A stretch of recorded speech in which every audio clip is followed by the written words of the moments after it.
අයබෝන් යාළුවනේ හැමෝම සාදරයෙන් පිළිගන්නවා අපේ channel එකට.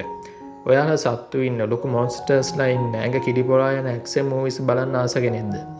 එහෙනම් අද අපි කතා කරන්න යන්නේ Monsters Verse එකේ අපිට හමු වුණු සුපිරිම සහ දැවැන්තම චිත්‍රපටයක් ගැන. ඒ තමයි 2017 අවුරුද්දේ තිරගත වුණු Kong Skull Island චිත්‍රපටය. King Kong කියන චරිතය අපි පොඩි කාලේ ඉඳන්ම දන්නවා. හැබැයි 2005 වගේ අවුරුදු වල බලපු සාම්ප්‍රදායික Empire States Building එකක් උඩ නැගලා මැරෙන අහිංසක කොන් නෙමෙයි මේ චිත්‍රපටයේ ඉන්නේ. මේ ඉන්නේ Godzilla එක සටන් කරන්න පුළුවන් තරමේ මාරාන්තික මොන්ස්ටර් කෙනෙක්. ඉතින් අද අපි මේ වීඩියෝෙන් කතා කරන්න යන්නේ මේ Skull Island එක ඇතුලේ මොකද වුනේ? ඇයි මේ මිනිස්සු මේ අద్భుත දූපතට යන්නේ? කොන් ඇත්තටම දුෂ්ටයෙක්ද නැත්නම් වීරයෙක්ද? මේ හැමදේම ස්පොයිලර් ෆ්‍රී සහ වැදගත්ම තැන් ස්පොයිලර් එකක් එක්කම අද අපි කතා කරන්න යනවා. वीडियो යන්න කලින් අපේ channel එක subscribe කරලා නැත්නම් දැන්ම subscribe කරන්න bell icon එක click කරන්න අමතක කරන්න එපා. හරි අපි යමු වීඩියෝ එකට. ඉතින් යාළුවනේ මේ කතාව පටන් ගන්න 1973 අවුරුද්දේ. ඒ කියන්නේ වියට්නාම් යුද්ධය ඉවර වෙන කාල සීමාව. මේ කාලේ මොනරාජ් කියන රහස්ගත සංවිධානයේ ප්‍රධානියෙක් වෙන බිල් රැන්ඩා හොයාගන්න පෘථිවියේ මෙතෙක් මිනිස් ඇසට හසු නොවුණු හැමතිස්සෙම කුණාටුවනින් වටවුණු අద్భుත දූපතක්.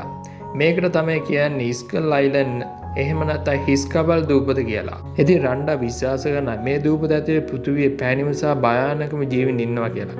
ඉතින් ඔහු ඇමරිකානු රජයෙන් අවශ්‍ය සහ ප්‍රතිපදාන අරගෙන වියට්නාමයේ යුද්ධේ නිදහස් වුණු ෆ්‍රස්ටන් ෆකාට් කියන දැඩි මතධාරී ලෙෆ්ටිනන්ට් කර්නල් වරයාගේ මිලිටරි කණ්ඩායම මේ ගමනට එකතු කරගන්නවා. මේ කණ්ඩායමට මඟ පෙන්වන හිටපු බ්‍රිතාන්‍යයේ SAS සෙබලෙක් වන ජේම්ස් කෝනාට් සහ යුද්ධ විරෝධී ඡායාරූප මාධ්‍යවේදිනියක් වන මේසන් වේව් එකතු වෙනවා. ඉතින් මේ කණ්ඩායම හෙලිකොප්ටර් 10කින් විතර මේ මාරාන්තික කුණාටුව මැදින් දූපතට ඇතුළු වෙනවා. ඇතුළු වෙලා ඔවුන් කරන්නේ ඊටාම මෝඩ වැඩක්. ඔවුන් දූපතේ භූමිය පරික්ෂා කරන්න කියලා seismic bombs එහෙම නැත්නම් කම්පන බෝම්බ දූපත පුරාම අතහරිනවා. මේ බෝම්බ පිපුරුම් නිසා මුළු දූපතම දෙදුරුම් කරනවා. අන්න ඒ වෙලාවේ තමයි සිනමා ඉතිහාසයේ දැකව මාරම ලස්සනම සහ බය හිතෙනම කැරක්ටර් එන්ට්‍රස් එක සිද්ධ වෙන්නේ. බැස යන සූර්යයා පසුබිමෙන් තියාගෙන යෝධ කන්දක් වගේ නැගී සිටින අපේ කොන් තමන්ගේ දර්ශනය ලබා දෙනවා.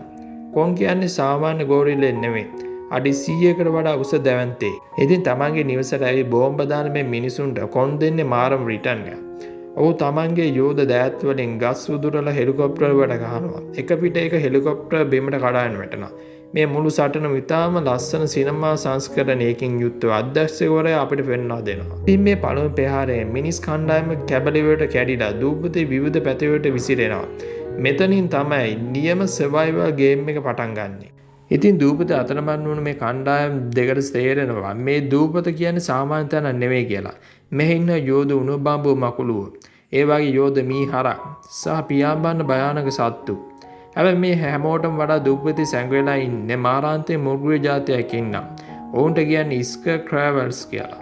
ඉතින් කකුල් දෙකක් විතරක් තියෙන උර්ගයෙක් වගේ පෙනුම තියෙන හිස් කබලක් වගේ මූණක් තියෙන මේ සත්තු තමයි මේ දූපතේ ඉන්නේ නියම දුෂ්ටයෝ. ඉතින් මේ අතරතුරදී කෝනා සහ වේව ඇතුළු මේ කණ්ඩායමට හම්බෙන මේ දූපතේ ඉන්න ආදිවාසී ජන කොට්ටාසයක්. ඔවුන් කතා කරන්නේ නැහැ. හැබැයි ඊටම සාමකාමී පිරිසක්. ඔවුන් එක්ක ජීවත් වෙන්න දෙවෙනි ලෝක යුද්ධ කාලේ මේ දූපත කඩා වැටුණු පැරණි ඇමරිකානු නියමයෙක් වන හැන්ක් මාල්බ්‍රෝ අපේ කණ්ඩායමට හම්බෙනවා.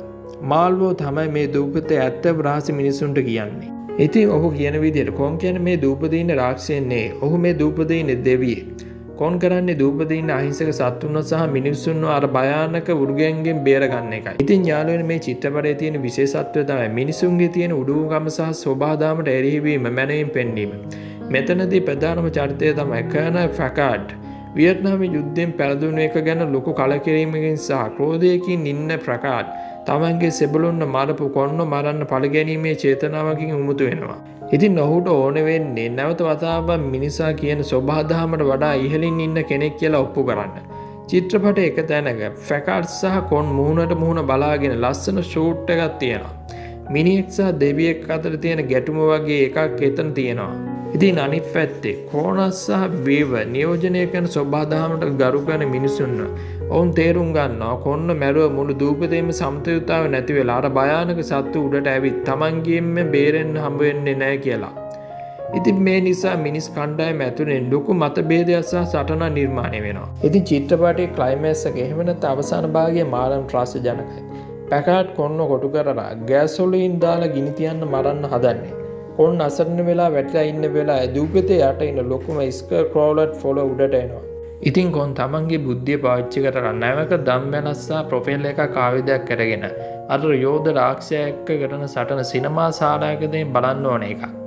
වීවර්ව බේරගන්නේ කොන් කරන කැපකිරීම සහ අවසානයේදී දූපතේ නියම රජා තමන් කියන එක ඔප්පු කරලා කොන් දෙන ගර්ජනාම මුළු සිදුරටම කිලිපොලා යනවා.